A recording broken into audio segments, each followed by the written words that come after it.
Yo, all right, ladies and gentlemen, we appreciate you guys being here with us. We're going to move right along.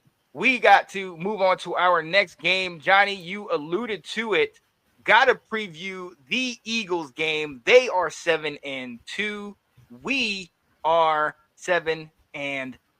This is for the lead in the division. We are undefeated in the division thus far, winning 2 straight games. Philly is as well, correct? The Philly has, yeah, they've run 5 in a row. Ooh, Yeah, okay. yeah, we are not catching Philly at the right time. Uh-huh. They had some issues early on. They started this season out 2-2. They beat. Let me look at the beginning. They beat the Packers in Mexico, lost to the Falcons, beat the Saints barely, lost to the Bucks, and then they went on the roll. And they barely beat the Browns, and then that just like clicked everything.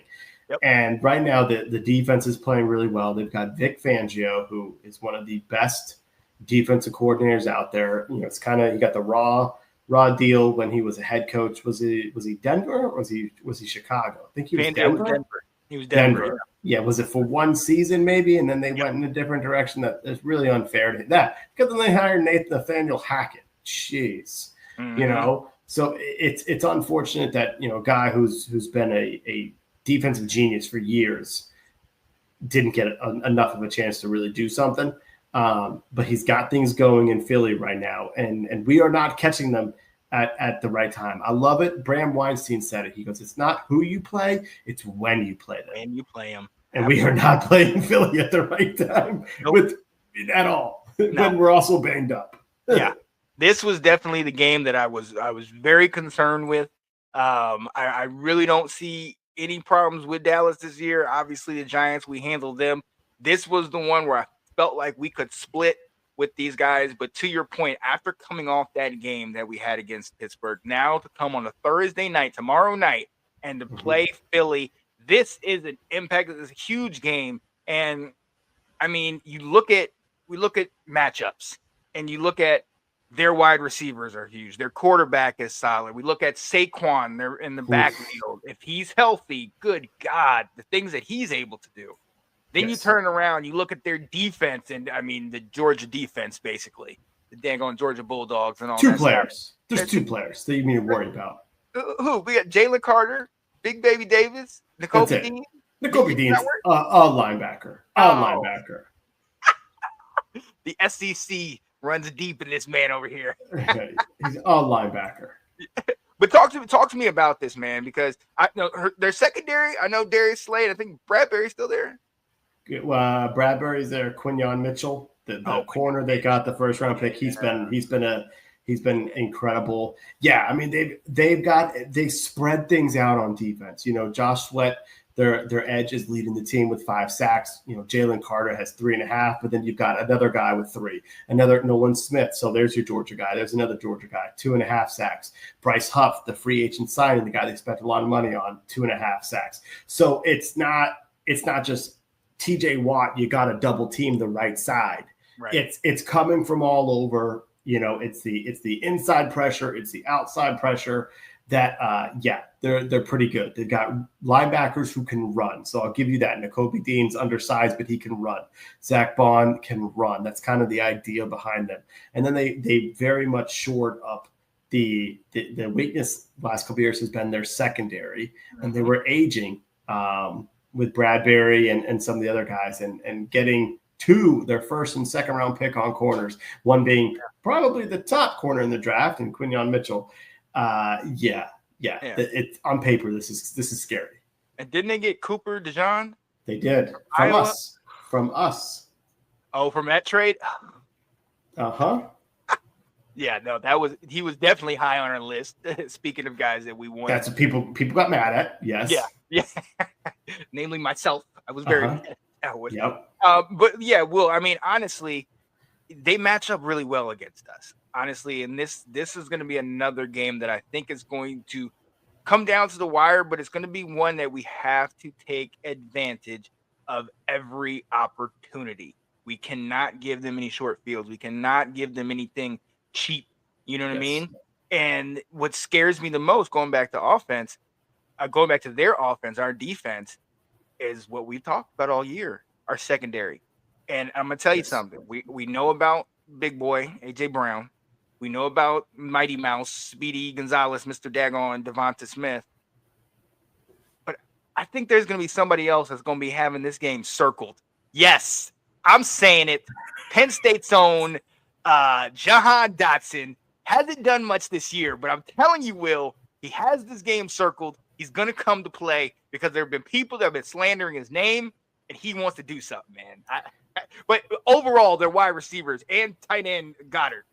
I mean, I am losing sleep over that. You are correct in saying that Jahan Dotson probably has this game circled, and there's a chance he could make a play because we have to put so much attention on the other guys. Johnny said, "Don't let Barkley get some freakish highlight." Man, we're so that happens all the time against Saquon and when he plays Washington, so we are used to that, you know. Right. And we talked about with Pittsburgh where they had a lot of carries, but we didn't do terrible against the run, but they did get after us at times, and Najee had better yards than what his yards per carry looked.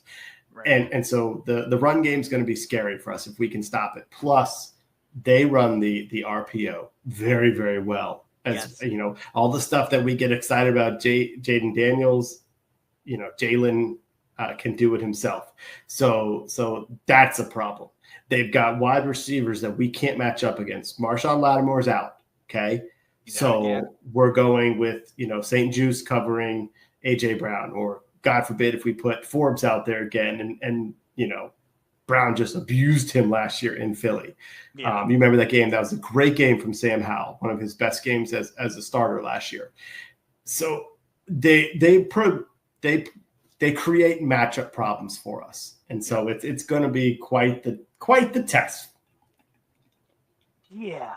This is coming off the not Pittsburgh fun game.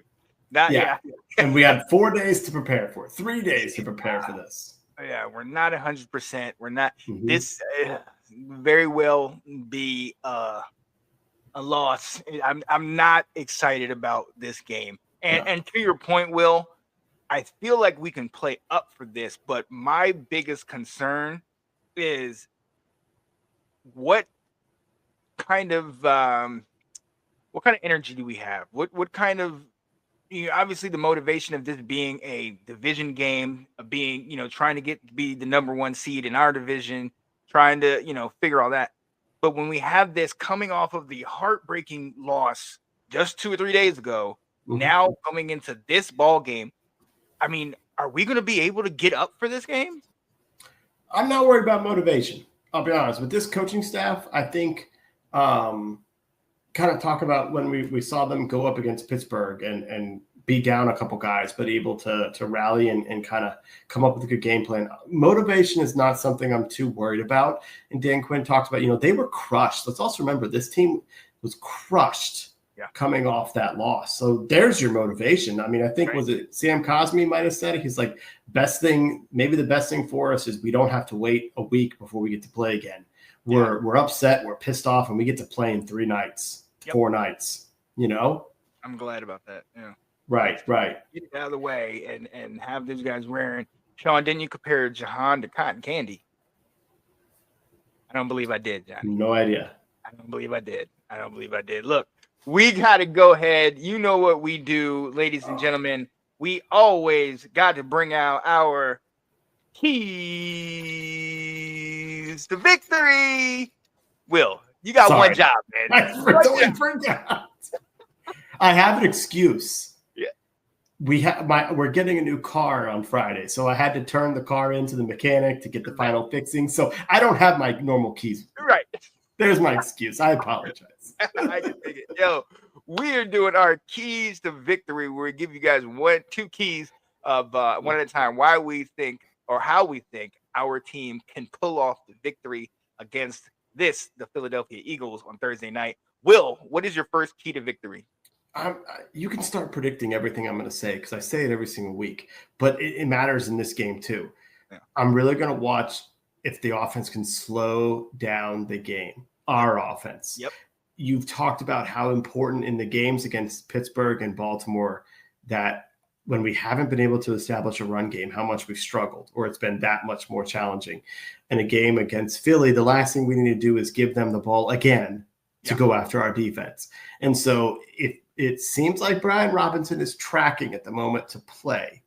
But if we are able to, Cliff Kingsbury, dial it up, we're going to need your best run plays with Jaden Daniels, confusing them. If we can have 95-yard drives, if we can keep them off the field, kind of like the way Taylor Heineke did a couple years ago on a Monday night, that was the recipe to beat Philly. Oh, yeah. And if you guys look at the opening clip where my guy Will says, don't play us on Monday night. You don't play us if you're undefeated. That was from that game where we shocked the world and shut down Philly. Hey, I love this. Eckler needs to have a breakout game this week. Absolutely. For me, my first key to victory is going to be we have to make Jalen Hurts. Jalen Hurts. Sorry, I blanked too because we say Jaden Daniels so much. I was like, I don't want to say Jaden. Why do I keep thinking Jaden? We got to make Jalen Hurts turnover prone. He has 5 interceptions. He's got a couple of fumbles that he's lost. Whenever he scrambles out, he carries that ball like a loaf of bread. We have got to be able to come up with a couple of turnovers. We've been getting in the backfield. We've been affecting the quarterback. We did it to Russell Wilson last week or on Sunday. We have got to be able to speed up Jalen Hurts' process, potentially lead him into turning the ball over, either fumbling it because we know he's going to be running or throwing ill-advised or ill-timed interceptions. That will definitely create more opportunities on offense for us, and we definitely got to take advantage of that. So he is susceptible to turning the ball over from time to time. And when we've known once he turns the ball over, he starts to kind of get in his head a little bit. At least that's kind of what happened in college, and we've seen it a little bit in the pros. So we have got to turn the ball. We got to get into his head and get him to turn the ball over. What's your second one, Bill? Kind of torn on this, because I'm really worried about our defense with their run game, with the fact I want to say take out their run game, make them rely on the pass. Well, he can just throw it up there to AJ Brown like he did last year. Exactly. And AJ Brown torched us. So I'm really struggling. So I think I'm going to say the key to victory, I hope I didn't pick yours, is going to be our kicking game and points. This is usually something you always talk about. We need to get points. We need to convert because we are, this is one of those games where it's going to be punch, counter punch, kind of like the Steelers game was a little bit. And if you have to settle for a field goal, you got to make the field goals. But we need to be able to convert and make some plays and keep getting points up there to keep the, we keep scoring near 30 points. We need to keep that going because I don't know if we can stop them. Right. And so that's my other one. I don't know. This kind of mimics the first thing you said, but essentially what we did in that game with Heineke was we had, I think in the first half, we had 2 8-9 minute drives. We kept them off the field and it was cold. So by the time they came back on the field, they were cold. They were, they weren't able to get their drives moving. And we, like you said, limited the time that they had. We have to do that. Period. That's how we're going to stop their offense. Keep them on the sidelines. Because I just, the way that we're playing right now, you've mentioned it, a week ago, is that you feel like the dam is going to break. You know what I mean? We had these guys, the Steelers down to 14, and it was just like, okay, we just cannot stop them. Just stop them. They were able to score and win the game. But in this game, at all costs, even if that means 10 play, 15 play drives, like the old Giants used to do back in the 90s, we need to dominate the time of possession and keep them on the sidelines altogether, because that is the way that we can keep this high-powered offense off kilter, because I don't trust our secondary against A.J. Brown, Devonta Smith, Goddard, Jahan. I don't trust us against Saquon and Hurts in the run game. And there's nowhere that I can pinpoint, like you were saying, I can't go here. I can't go there. I can't do this. I can't. No, just keep them off the field. Yeah. Try to keep them off the field. So that's how we're going to get it done. Hopefully we can, but we'll definitely see. We will see. Yep. We will see. All right, one more thing, ladies and gentlemen, before we get out of here, we got to do it. We always do. Giving our score predictions tomorrow night, playing the Eagles. Will, what is your score from this game, man?